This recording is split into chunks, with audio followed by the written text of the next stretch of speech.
헌법재판소에 접수된 국회 탄핵소추 의결서에 적시된 박근혜 대통령의 탄핵 심판 사유는 모두 13개. 헌재는 이 13개를 5개 유형으로 추려 압축했습니다. 최순실 등 비선 조직의 국정농단에 따른 국민주권주의 및 법치주의 위반을 필두로 대통령 권한 남용, 언론자유 침해, 세월호 관련 생명권 보호 의무 위반, 뇌물수수 등 형사법 위반 및 법률 위배 행위 등 이 5가지입니다.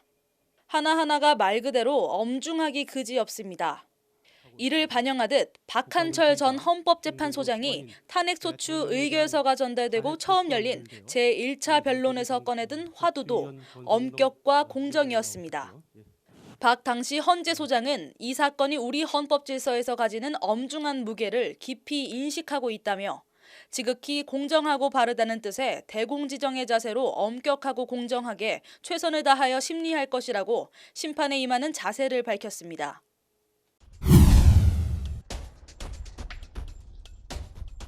구인 체제로 운영되는 헌재 탄핵 심판에 박한철 헌재 소장 퇴임이라는 변수가 생겼습니다. 재판관 9명에서 8인 체제로 바뀐 겁니다. 예정된 변수이긴 하지만 파장은 만만치 않았습니다. 탄핵 심판은 재판관 6명 이상이 찬성해야 인용됩니다. 탄핵 심판이 기각되려면 기존엔 4명 이상이 반대해야 하는데 3명만 반대하면 기각되는 묘한 상황이 된 겁니다.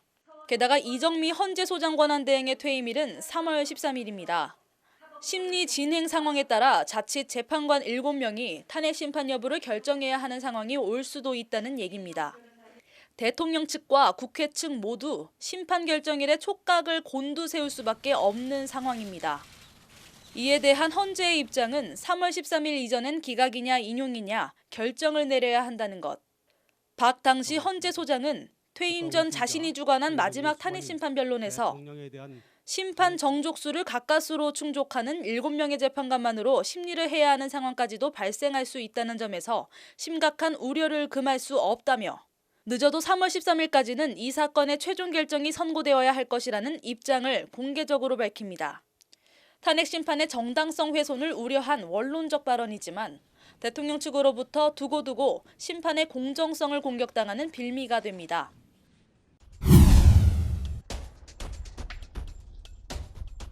다섯 개의 탄핵 사유를 둘러싼 국회 측과 대통령 측은 초반부터 치열한 법리 공방을 벌였습니다. 국회 측은 박 대통령이 국민주권주의와 대의민주주의, 헌법 준수 의무 조항 등을 위반했다고 조목조목 지적했습니다. 나아가 미르 K스포츠재단을 통해 삼성 등 대기업으로부터 수백억 원의 뇌물을 받는 등 범죄를 저질렀다고 주장했습니다. 한마디로 헌법적 관점에서 국정을 담당할 자격을 잃었으니 박 대통령의 대통령직을 헌재가 박탈해야 한다는 겁니다. 이에 대해 대통령 측은 국회가 박 대통령의 혐의에 대한 명확한 증거도 없이 대통령 탄핵 심판을 가결했다고 맞받았습니다. 재판을 통해 박 대통령의 혐의가 유죄로 입증된 것이 없는데 언론 보도 등을 가지고 심증만으로 원님 재판을 하면 안 된다고 헌재를 압박했습니다. 그러면서 대통령 측은 최 씨와 박 대통령이 경제공동체라는 주장은 억지에 불과하다는 등 관련 혐의를 조목조목 부인했습니다.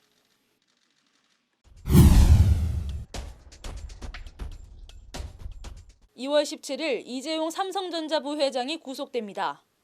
최순실 씨와 박근혜 대통령을 뇌물죄 피의자로 적시한 이 부회장에 대한 구속영장이 발부되면서 대통령 측은 크게 출렁입니다. 심리가 막바지에 이를수록 쫓기는 입장이 된 대통령 측은 일단 새불리기로 몸집을 키웁니다.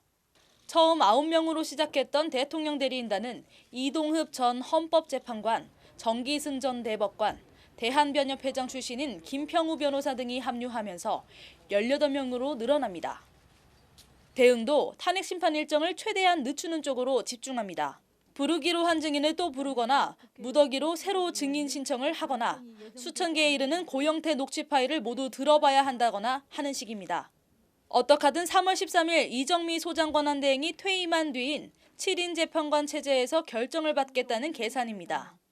헌재는 그러나 본질과 관계없다며 대통령 측 요구를 대부분 기각하고 이른바 속도전으로 나갑니다. 그러면서 헌재는 이정미 재판관 퇴임 전인 3월 13일 전에는 결정을 짓겠다는 기존 입장을 거듭 강조합니다.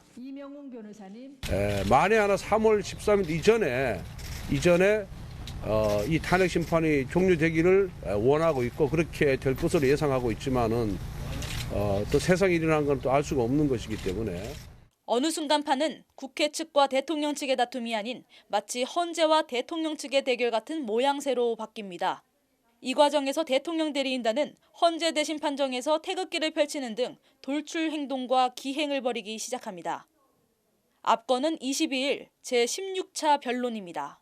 대통령 측 김평우 변호사는 주심인 강일원 재판관에 대해 재판을 편파적으로 한다며 국회 수석 대변인 같다는 등의 인신공격 발언을 하는가 하면 재판부를 향해선 탄핵이 인용됐는데 박 대통령이 무죄 판결을 받으면 내란이 일어나 아스팔트가 피로 물든다는 협박성 발언까지 공공연히 내놓았습니다. 국회 측 소추위원장인 권성동 법사위원장에겐 섞어찌개 탄핵 소추장으로 동료 의원들을 속였다는 등 원색적인 비난을 쏟아붓습니다.